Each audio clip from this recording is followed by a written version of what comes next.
प्यारे विद्यार्थियों, कैसे हालचाल? IR स्पेक्ट्रोस्कोपी समझ में आ रही है कुछ? अभी तक जो हमने पढ़ा है उसमें मुख्यतः विभिन्न प्रकार के स्ट्रेचिंग, बेंडिंग, वाइब्रेशंस और उनकी फ्रीक्वेंसीज किन किन कारकों से प्रभावित होती है, जो कि बहुत इंपॉर्टेंट पार्ट है IR स्पेक्ट्रोस्कोपी का, उसके बारे में मैंने आपको बताया था। आज कुछ और इसका भाग हम पढ़ते हैं, वो इंटरेस्टिंग जो उसका पार्ट है IR स्पेक्ट्रोस्कोपी का, उसको हम आज डील करते हैं। आप देखिए इसमें यहाँ मैंने लिखा है फिंगरप्रिंट रीजन, हिंदी में बोलेंगे इसको आंगुल मुद्रण क्षेत्र। तो ये IR रीजन के अंदर एक पार्ट है, एक क्षेत्र है जिसको हम फिंगरप्रिंट रीजन के नाम से जानते हैं। अब इसकी उपयोगिता क्या है और इसका नाम फिंगरप्रिंट रीजन क्यों रखा है? जैसे पहले ज़माने में, आजकल तो चूँकि एडवांस टेक्निक आ गई है, तो कहीं कोई क्राइम होता था, जैसे कि चोरी हो गई, कहीं मर्डर हो गया, तो वहाँ पुलिस फिंगरप्रिंट, आज भी वो शब्द बहुत प्रचलित है कि फिंगरप्रिंट, क्योंकि ऐसा माना जाता है कि ब्रह्मांड के अंदर किसी भी दो व्यक्तियों के फिंगरप्रिंट, जो हाथों की रेखाएं हैं, इतनी कॉम्प्लिकेटेड है। कुछ डार्क लाइंस तो सेम हो सकती है, बट पूरा जो पैटर्न है उनके फिंगरप्रिंट का वो एग्जैक्टली सेम नहीं होता है। तो ऐसा उनके पास रिकॉर्ड में कुछ फिंगरप्रिंट्स होते थे, वो उसको मैच करके और इस क्राइम को पकड़ते थे, क्रिमिनल तक पहुंचते थे। आजकल तो DNA भी है, उसको DNA टेस्ट से भी कर सकते हैं। तो ये जो टेक्निक है फिंगरप्रिंट रीजन की, उसी प्रकार से यहाँ IR स्पेक्ट्रम के अंदर, चूँकि हम जानते हैं कि IR की जो मुख्य उपयोगिता है उसमें एक तो हम ये पता करते हैं कि उसमें कौन सा क्रियात्मक समूह उपस्थित है और नहीं, क्योंकि IR स्पेक्ट्रम किसी कार्बनिक यौगिक का है तो उसमें बहुत सारी पीक्स आती हैं, बहुत सारे शोल्डर्स आते हैं, बहुत सारे सिग्नल्स आते हैं। तो जितने ज़्यादा सिग्नल हैं उतनी ज़्यादा हमें स्ट्रक्चर के बारे में एक्यूरेट इंफॉर्मेशन मिलती है और एक्यूरेसी बढ़ती है। यहाँ पर भी हम ये कहना चाहेंगे आपको कि जो फिंगरप्रिंट रीजन का पूरा पार्ट है, जैसे मैंने आपको बताया कि IR रीजन वो होता है 4000 सेंटीमीटर इनवर्स से लेकर 667 सेंटीमीटर इनवर्स तक का, ये जो क्षेत्र कहलाता है ये हमारा IR रीजन कहलाता है। तो इस IR रीजन के भी दो पार्ट यदि हम करें, 4000 सेंटीमीटर इनवर्स से लेकर 1500 सेंटीमीटर इनवर्स तक का जो क्षेत्र है, इसको हम क्रियात्मक समूह क्षेत्र कहते हैं, फंक्शनल ग्रुप रीजन है। तो IR रीजन है, लेकिन यहाँ जो क्षेत्र मैंने आपको बताया है 4000 से लेकर 1500 सेंटीमीटर इनवर्स का, इस क्षेत्र में अधिकतर क्रियात्मक समूह के द्वारा जो स्ट्रेचिंग है उनकी पिक्स आती हैं, और ये पिक्स जो होती हैं वो वेल डिफाइंड होती हैं और कम पिक्स हैं, तो ये स्ट्रॉन्ग पिक्स भी आती हैं। तो ये सारे क्रियात्मक समूह के कारण आती है, इसलिए हम इसको क्रियात्मक समूह क्षेत्र कहते हैं। और दूसरी ओर 1500 सेंटीमीटर इनवर्स से लेकर 600 सेंटीमीटर इनवर्स तक का जो क्षेत्र IR का है, इसको हम फिंगरप्रिंट रीजन के नाम से जानते हैं, क्योंकि इस क्षेत्र के अंदर बहुत सारे बेंडिंग वाइब्रेशंस जो हैं उसके कारण हमको पीक्स प्राप्त होती है। बहुत सारे इसके अंदर शोल्डर्स और बैंड्स हमको प्राप्त होते हैं। जैसा हम पहले डिस्कस कर चुके हैं कि बेंडिंग वाइब्रेशंस के लिए जो ऊर्जा की आवश्यकता है वो स्ट्रेचिंग वाइब्रेशंस की तुलना में कम होती है।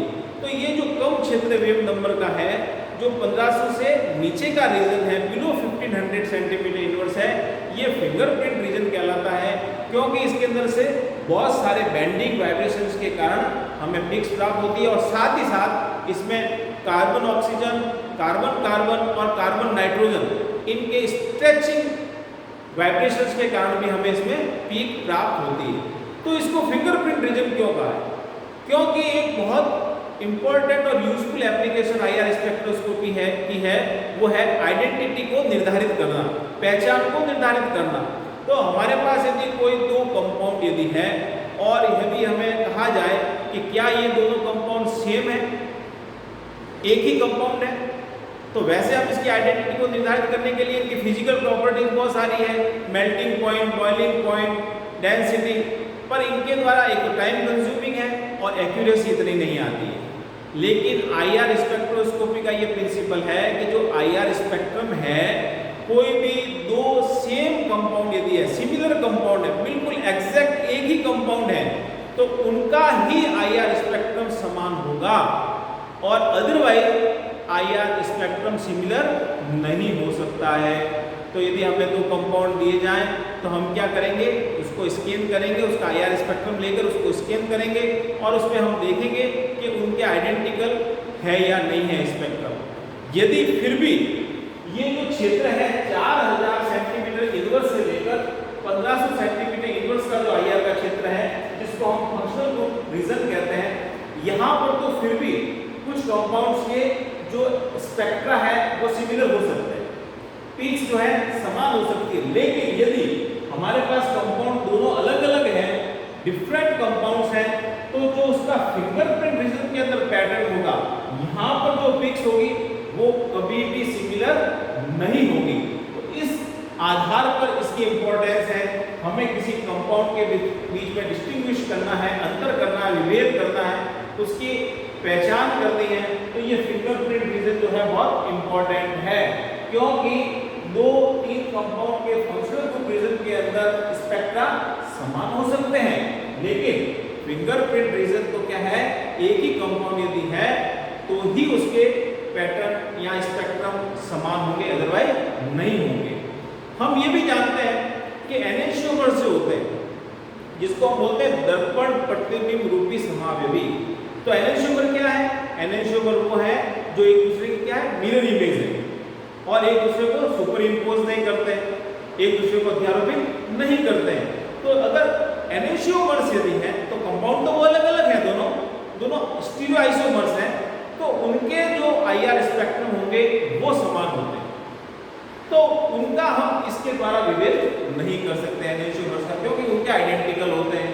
दूसरा, जो इस प्रकार के स्ट्रेट चेन एल्केन्स हैं, सीधी श्रृंखला की जो हमारे एल्केन्स हैं जिसमें 30 से ज्यादा कार्बन है, उनका भी हम इसके बीच में डिस्टिंग्विश इस रीजन से और इस स्पेक्ट्रम की विधि से नहीं कर सकते। उसके लिए हमको मास स्पेक्ट्रा और इस प्रकार की अलग दूसरी टेक्निक को यूज करना होता है। तो ये फिंगरप्रिंट रीजन आईआर के अंदर बहुत इंपॉर्टेंट है, जिसके आधार पर हम किसी कार्बनिक यौगिक के अंदर अंतर कर सकते हैं। तो फिंगरप्रिंट रीजन को फिर क्या है, 3 और अलग अलग भागों में सब डिवाइडेड किया गया है।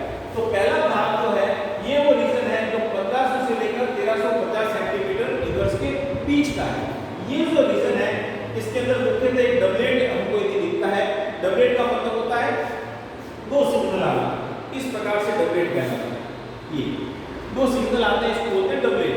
तो यदि कोई डबलेट आ रहा है, उसकी वैल्यू 1380 और 1365 सेंटीमीटर इनवर्स है, यदि इस क्षेत्र में है, तो निश्चित तौर पर हम कह सकते हैं कि इस कार्बनिक यौगिक के अंदर एक तृतीयक ब्यूटिल समूह है, टर्शियल ब्यूटिल ग्रुप उपस्थित है। तो presence of the tertiary butyl group is confirmed by the doublet in this region.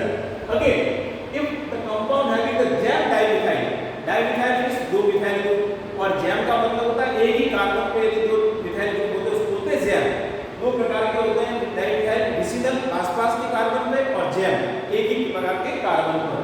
ऐसा यदि ग्रुप है तो 1380 सेंटीमीटर इनवर्स पे उसका एक स्ट्रॉन्ग बैंड आता है। और जो नाइट्रो समूह है, तो नाइट्रो समूह में चूंकि सिमेट्रिक और असिमेट्रिक दो स्ट्रेचिंग वैल्यू आएगी, एक बैंड जो है वो 1350 सेंटीमीटर इनवर्स के आसपास इस रीजन में आता है। तो ये जो पहला रीजन है इसमें कुछ इंपॉर्टेंट ग्रुप्स हैं, उसकी बैंडिंग और स्ट्रेचिंग वाइब्रेशंस के बारे में मैंने बताया। दूसरा क्षेत्र जो फिंगरप्रिंट का है उसको हम सब डिवाइड कर सकते हैं 1350 से लेकर 1000 सेंटीमीटर इनवर्स के बीच में। तो यहाँ पर मुख्यतः आप देखें alcohols, esters, ethers, lactones, acid anhydrides, ये सभी कार्बोनिल समूह हैं इनमें। तो कार्बन ऑक्सीजन स्ट्रेचिंग के कारण इसमें इस क्षेत्र में अवशोषण होता है। यदि ये समूह उपस्थित हैं, ये कंपाउंड यदि उपस्थित हैं, तो इनमें डेफिनेटली क्या है, कार्बन ऑक्सीजन के साथ सिंगल बॉन्ड होता है, तो इसकी जो स्ट्रेचिंग फ्रीक्वेंसीज हैं वो इस रीजन में आती है।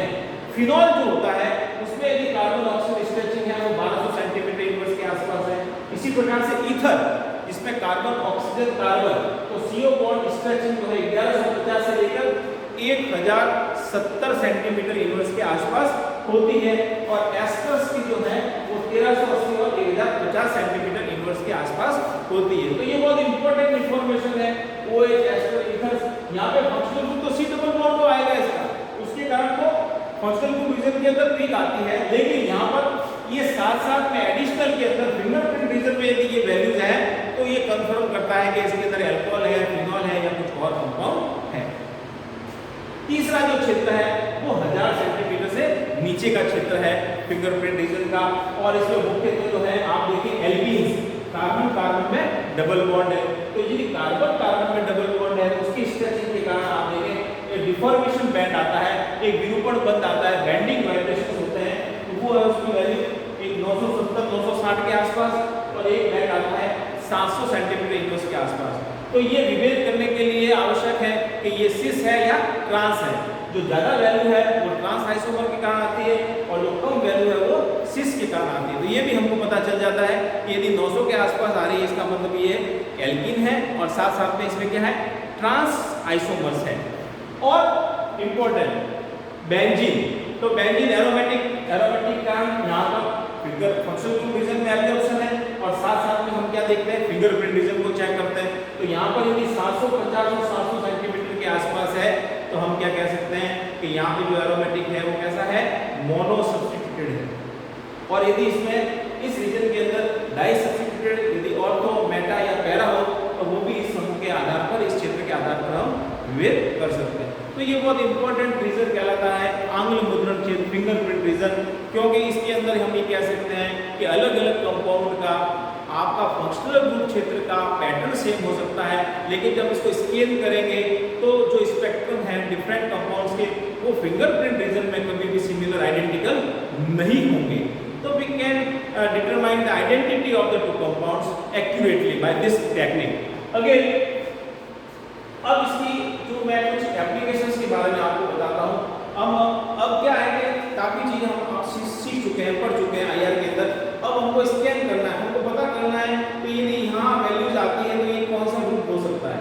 तो इसके लिए हमको कुछ पर्टिकुलर हमारे पास रेफरेंस वैल्यूज हैं इंटेंसिटीज की, जिसको हम डिस्कस करेंगे अलग अलग ग्रुप के लिए, जो आपके सिलेबस में जो आपके इंपॉर्टेंट है, और जिसके आधार पर हम किसी अननोन कंपाउंड का स्ट्रक्चर डिटरमाइन कर सकते हैं। तो उन वैल्यूज को हम ध्यान में रखते हुए उसको कोरिलेट करते हुए स्ट्रक्चर को हम निर्धारित करेंगे। इसकी कुछ एप्लीकेशन है, इंपॉर्टेंट एप्लीकेशन है, जैसा मैंने पहले आपको बताया आइडेंटिटी। अभी अपने चर्चा की यहाँ एक बार और फिंगरप्रिंट रीजन में कि दो कंपाउंड्स की आइडेंटिटी को निर्धारित करने में आईआर टेक्निक वेरी यूजफुल है।